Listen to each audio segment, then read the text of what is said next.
to part 2 of my February Sewers Club series. If you haven't seen part 1, I unbox this box, discuss my thoughts on the project, and then review last month's project. Or not review, I should say, but updated you on what I did with last month's project. So in that video, I said that I would come back to you in a couple of weeks to discuss this project when I finished it, what I liked about it, what I didn't like about it, and then general information, I guess. So that's what we're going to do. I kept everything, or I shouldn't say kept, I put everything back into the box so that I should be more succinct when I'm talking about it. So let's see how that goes. All right, so this was this month's project. It was the Made with Love pot holders, right? So there were 2 heart patterned pot holders. Yeah, that came in it. And then the bonus project was this square one, if you didn't want to make the hearts. I was going to do the square one, but then I decided I was going to follow the patterns that were laid out for me on the instruction card, which were these ones. And this was the instructions here. Your cuts were on the top, the instructional video, and then the instructions. Yeah.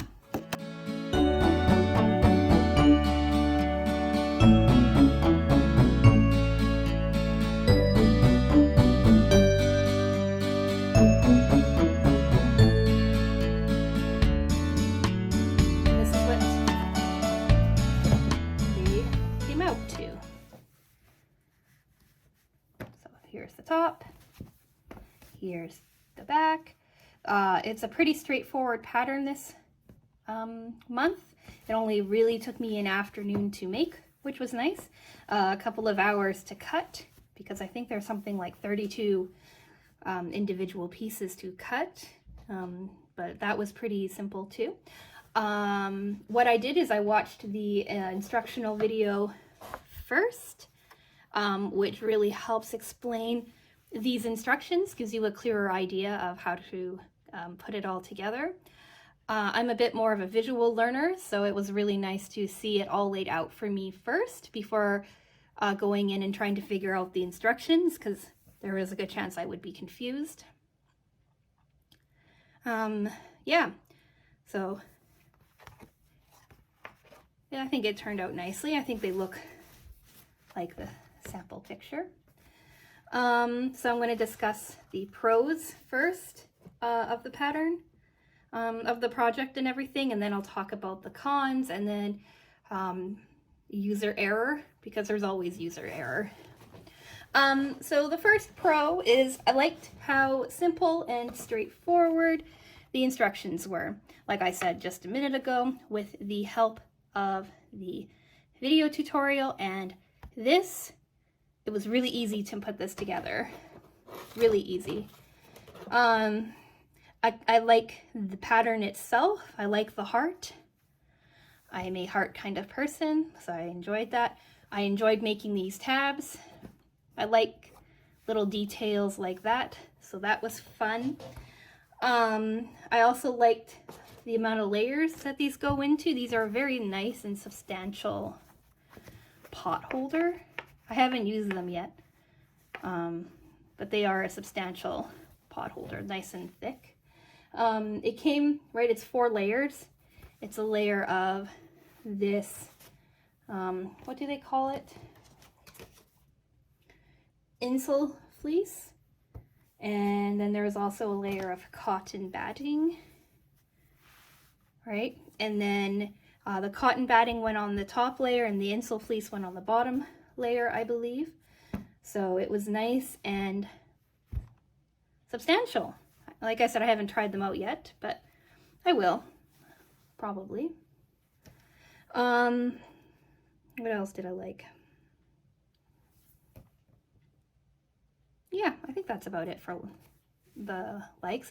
Like I said, since it's such a simple pattern, I don't really have a lot to break down, I don't think. Oh, the other thing I like is the amount of extra fabric you get.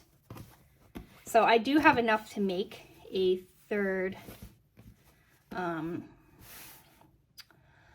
pot holder if I want to, the bonus pot holder, which I might pick up some of the batting in the insole fleece and make it again. So, right, I have a substantial amount of this. I only needed a small amount of this pattern because it's only the hearts that are this, and I did try to cut it so that I had the birds not completely cut off.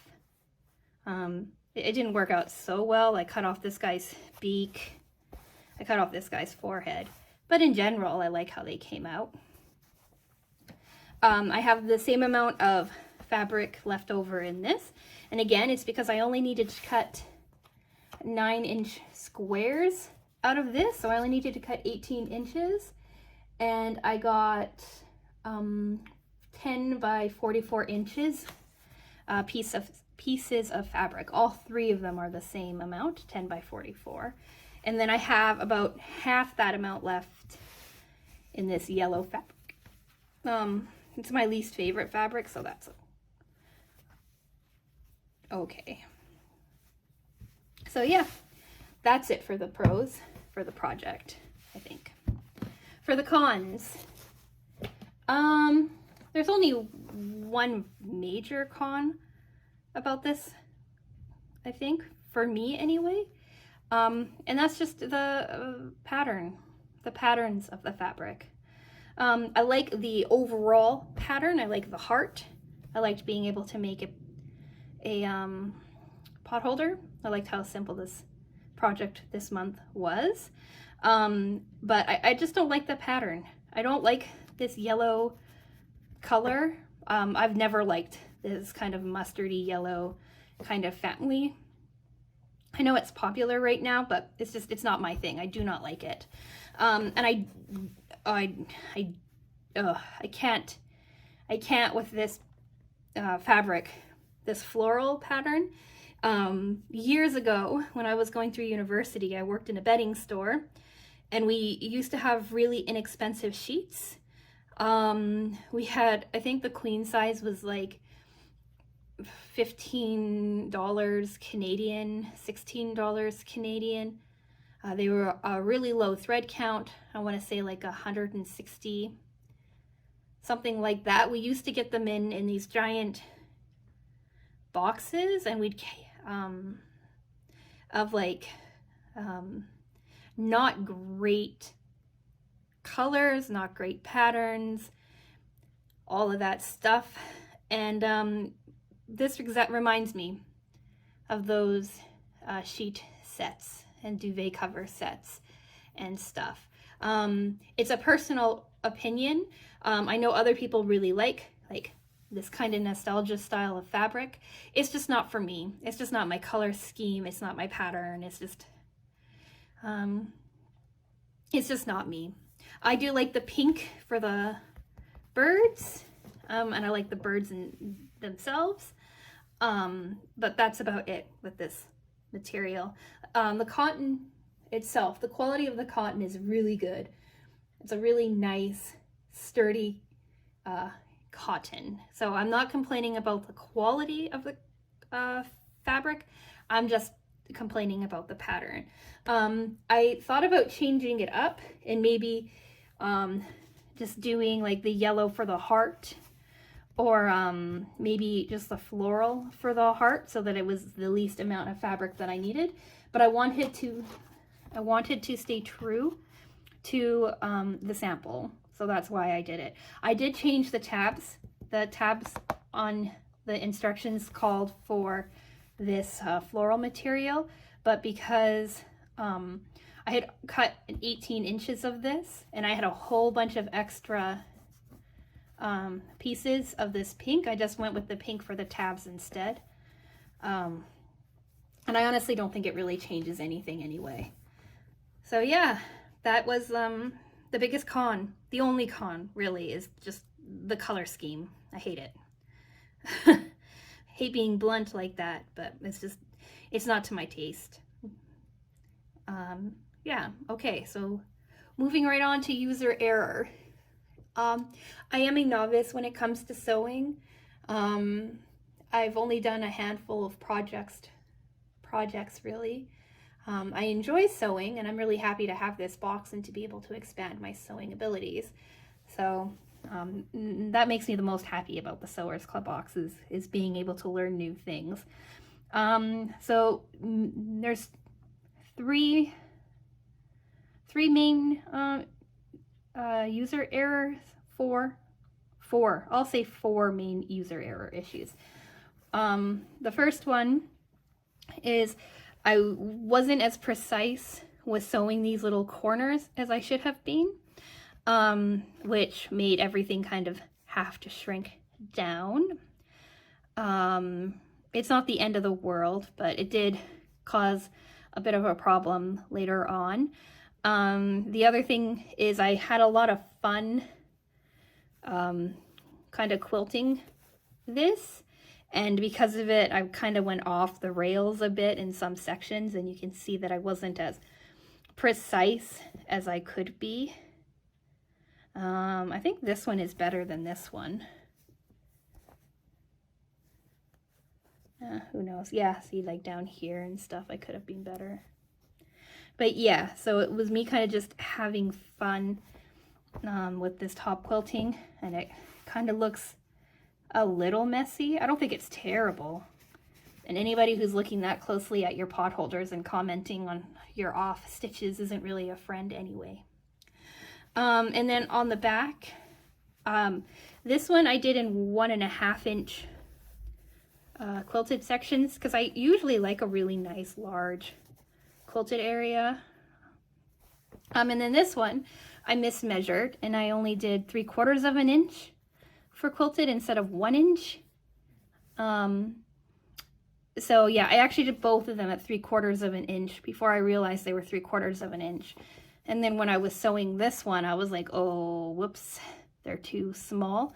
So there's some more I don't know if you can see it in the video, but there's like some more puckering and stuff than there really needed to be. So when it came to sewing this one, I just did 1.5 inches, still did some puckering, but that was because I was impatient. Yeah, and because of that, I ran out of pink thread. I had to go out and buy a new spool of thread to finish these off. I could have done it in white.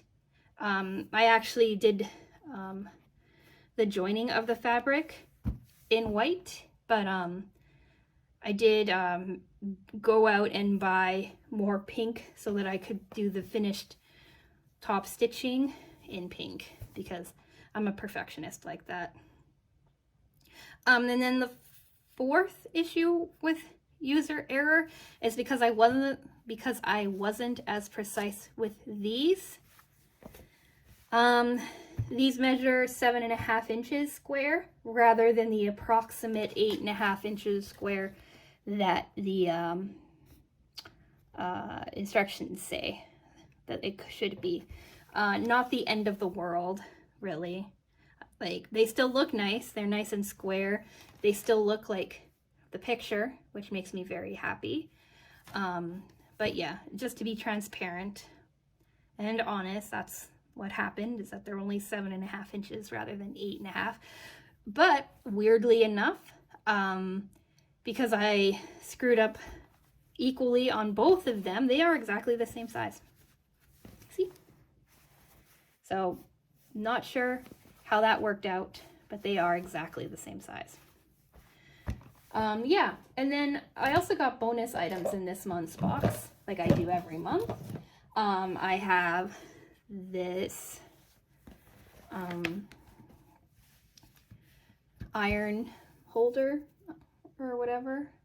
I have these little finger guards for when you're ironing, and these, I must tell you, are a lifesaver, or a finger saver, because this pattern only calls for a 1/4 inch seam allowance rather than the 1/2 inch seam allowance.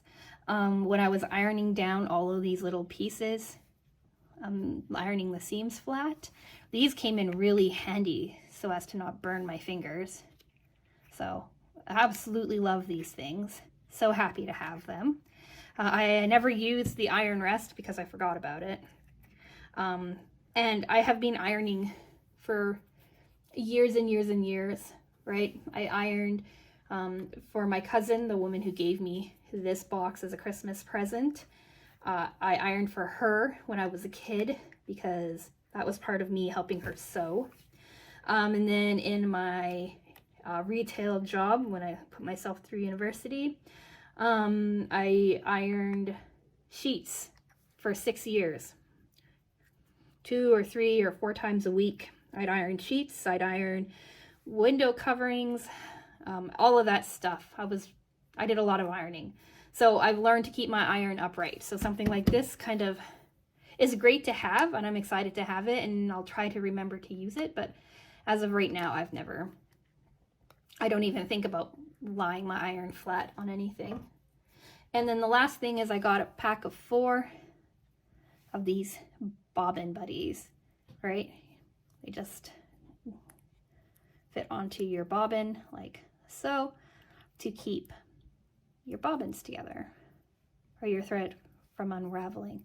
I really like these. I'm going to probably look into buying some more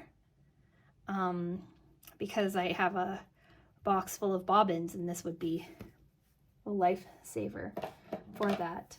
What else? Oh, I have to say that I broke another needle when I was top stitching these.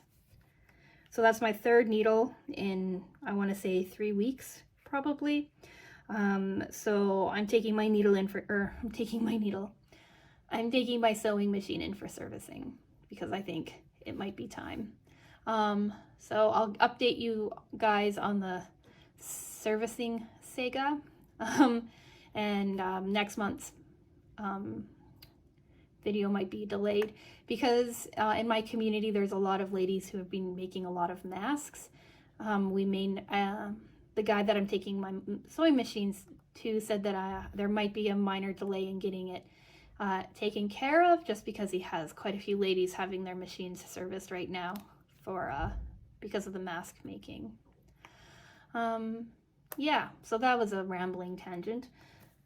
So yeah, highly recommend this project. Really enjoy it. Really enjoyed making it. Hate the fabric.